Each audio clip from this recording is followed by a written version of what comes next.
दोस्तों, एक समय था जब भारत को अपनी ऊर्जा जरूरतों के लिए खाड़ी देशों के सामने झुकना पड़ता था।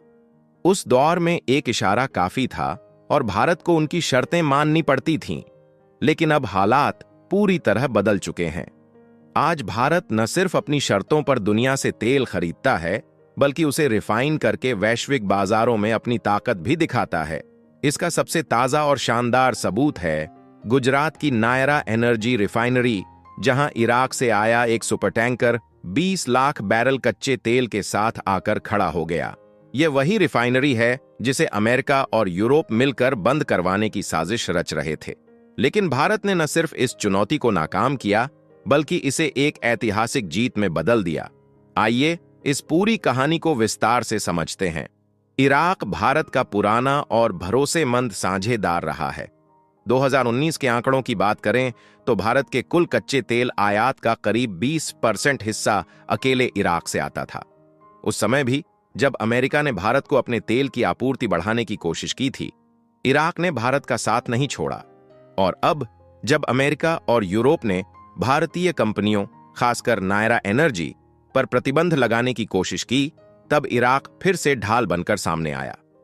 जैसे कोई परिवार मुसीबत में अपने लोगों का साथ देता है, वैसे ही इराक ने भारत की ऊर्जा जरूरतों को पूरा करने के लिए तुरंत कदम उठाया। जुलाई 2025 में जब यूरोप ने नायरा एनर्जी से तेल खरीदना बंद करने की घोषणा की, भारत ने पहले से तैयार अपने बैकअप प्लान को लागू कर दिया। इराक से एक सुपर टैंकर जिसमें 20 लाख बैरल कच्चा तेल भरा था, सीधे गुजरात के वाडिनार रिफाइनरी पहुंचा। यह रिफाइनरी, जिसके बंद होने की आशंका जताई जा रही थी, अब 70% क्षमता पर चल रही है। यह सिर्फ एक तेल की खेप नहीं थी, बल्कि भारत की रणनीतिक सोच और वैश्विक दबाव के खिलाफ उसकी ताकत का प्रतीक थी। इराक ने भारत की जरूरत को तुरंत समझा और बिना देर किए तेल की आपूर्ति सुनिश्चित की, जिसने नायरा एनर्जी को नई जान दे दी। लेकिन यह कहानी सिर्फ इराक तक सीमित नहीं है। इसकी शुरुआत 2022 में हुई, जब रूस यूक्रेन युद्ध शुरू होने के बाद अमेरिका और यूरोप ने रूस पर कड़े प्रतिबंध लगाए। उनका मकसद था रूस की अर्थव्यवस्था को कमजोर करना, खासकर उसके तेल और गैस व्यापार को। अमेरिका ने पूरी दुनिया को चेतावनी दी कि जो भी रूस से तेल खरीदेगा, उस पर 85% टैरिफ और भारी जुर्माना लगाया जाएगा। लेकिन भारत ने इस दबाव को नजरअंदाज किया और रूस से सस्ते दामों पर तेल खरीदना शुरू किया।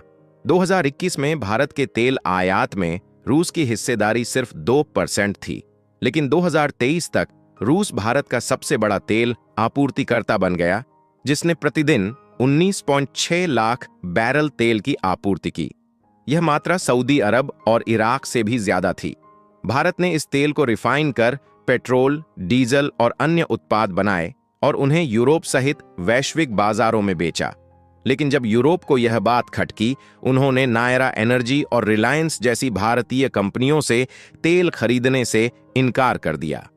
साथ ही यूरोप ने भारत के साथ फ्री ट्रेड एग्रीमेंट की बात तो की, लेकिन दूसरी तरफ भारतीय कंपनियों पर प्रतिबंध लगाने की कोशिश की।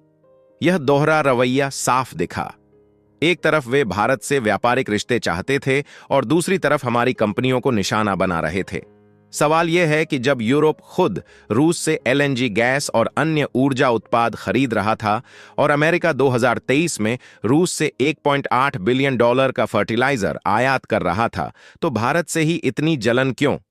भारत ने साफ कहा कि वह अपनी अर्थव्यवस्था को भू राजनीतिक दबाव में नहीं झुकने देगा। भारत दुनिया का तीसरा सबसे बड़ा तेल उपभोक्ता है और अपनी 80% से ज्यादा तेल जरूरत आयात से पूरी करता है। पेट्रोलियम मंत्री हरदीप सिंह पुरी ने अंतर्राष्ट्रीय मंच पर कहा, हमारी प्राथमिकता हमारी अर्थव्यवस्था और हमारे नागरिकों की जरूरतें हैं। हम 40 देशों से तेल खरीदते हैं और यह हमारा अधिकार है कि हम वहां से खरीदें जहां हमें सबसे ज्यादा फायदा हो। लेकिन यह लड़ाई सिर्फ तेल तक सीमित नहीं रही। अमेरिका ने तकनीकी मोर्चे पर भी भारतीय कंपनियों को निशाना बनाया। नायरा एनर्जी ने माइक्रोसॉफ्ट के खिलाफ भारत में मुकदमा दायर किया, क्योंकि माइक्रोसॉफ्ट की क्लाउड सर्विस में खराबी ने नायरा के ऑपरेशंस को बुरी तरह प्रभावित किया। रिफाइनरी को पूर्ण क्षमता पर चलाने की जरूरत थी, लेकिन माइक्रोसॉफ्ट का सिस्टम क्रैश हो गया। इससे नायरा का डेटा, फाइल्स और ऑटोमेशन सिस्टम ठप हो गया। यह कोई छोटी बात नहीं थी। नायरा का पूरा ऑपरेशन इस क्लाउड सर्विस पर निर्भर था, और ऐसे समय में जब रिफाइनरी को चालू रखना सबसे जरूरी था, माइक्रोसॉफ्ट की नाकामी ने नायरा को मुश्किल में डाल दिया। लेकिन नायरा ने हार नहीं मानी। उन्होंने तुरंत कानूनी कार्रवाई की और माइक्रोसॉफ्ट को भारत की अदालत में घसीटा। हैरानी की बात यह है कि 12 घंटे के अंदर माइक्रोसॉफ्ट को अपनी सर्विस बहाल करनी पड़ी। यह सिर्फ एक कॉरपोरेट जीत नहीं थी, बल्कि भारत की तकनीकी और कानूनी ताकत का प्रदर्शन था। यह मैसेज था कि अब भारत सिर्फ एक बाजार नहीं है, बल्कि वह वैश्विक दिग्गजों से बराबरी पर बात करता है। पहले के दौर में भारतीय कंपनियां ऐसी हरकतों को चुपचाप सह लेती थीं, लेकिन अब भारत बदल चुका है।